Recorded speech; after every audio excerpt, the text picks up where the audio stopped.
All right, Sam, well, you've been talking about Jamal and his surface area with his presence and his houses and everything. So we're going to take another step. Cool. And we're going to use that surface area in another way. Cool. And we're going to say, if this was his house, what would it take to heat or cool that house? We want to heat in the winter, we're going to cool it in the summer. So heating contractors will do two calculations when they look at a house to try to decide how big of a furnace you need or what they need to do with it. All right, because we have two major seasons here in upstate New York that we have to deal with, like we are right now in the winter. For the winter, they'll do what we call a heat loss calculation. They want to figure out how much heat is being lost through the walls, the ceilings, the windows of your home.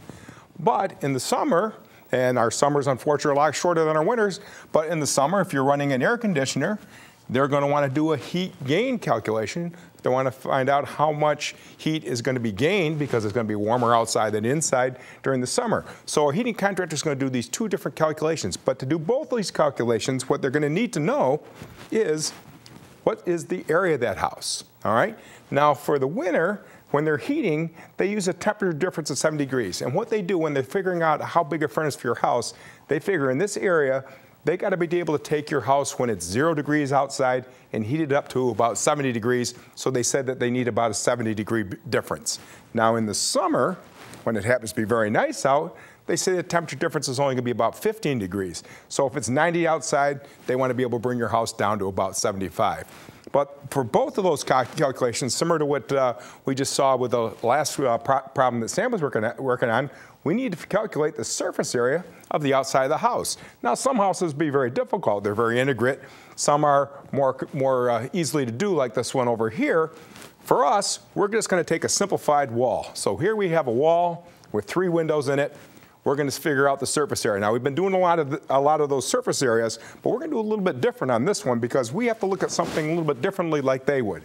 So if this wall was 30 feet by 20 feet, all right, and you saw before that the area was going to be the length times the width, that's going to be 30 feet times 20 feet, which would give us, all right, 600 feet, and now that's squared, all right?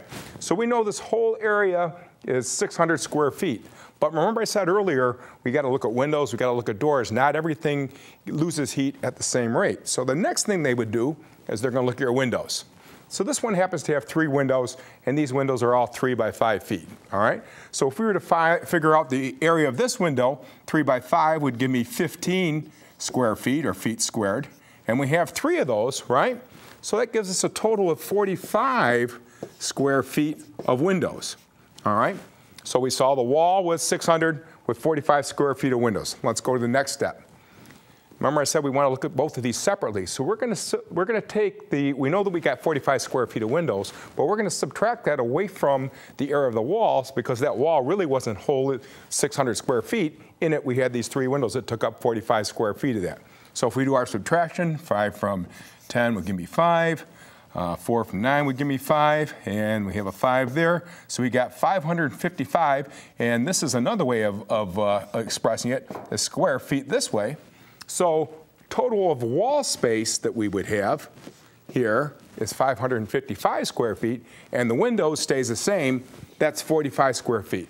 Now this is really simplified for what these guys would do, but now there's another step, okay? They would use a heat transfer multiplier, all right? What they know, now most houses around here would be 2x4 walls with insulation, which would have a value of about R13.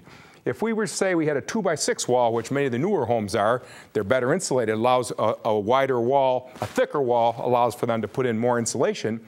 And what they will tell you that's about an R21, and their multiplier is a 2.3 British thermal units per square foot. Now, British thermal unit is a measure of heat. We've talked before in here about joules and calories. They're all measures of heat. But a British thermal unit, if I remember correctly, was the amount of heat to raise 1 pound of water. It goes back to the old days in the English system. So they'll tell you that a 2x6 wall, each square foot would have this multiplier about 2.3 British thermal units. Now, notice that double pane low E windows we looked at, even those low E windows have a multiplier of 35. Much less efficient, much better at transferring heat, because that R value is actually resistance to transferring that heat.